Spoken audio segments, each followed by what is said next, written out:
Hi friends, ఇప్పుడు మనం విజయవాడలో 72 ఫీట్ వినాయకుడిని ఇది చేశారు కదండి, స్థాపించారు కదా. దాన్ని ఒకసారి చూద్దాం రండి. ఈ వినాయకుడు ఈసారి మనకు ఖైరతాబాద్ వినాయకుడి కన్నా 2 ఫీట్ పెద్దదండి.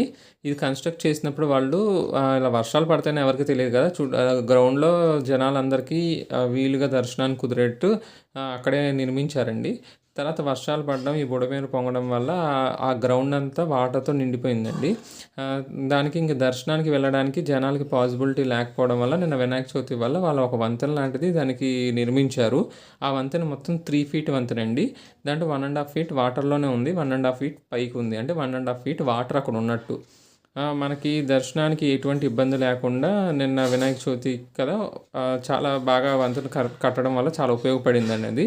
నేను నైట్ వ్యూలో తీద్దాం అనుకున్నాను, కానీ నైట్ వ్యూలో వాటర్ కనిపించమని చెప్పి మార్నింగ్ వ్యూలో చూపిస్తానండి.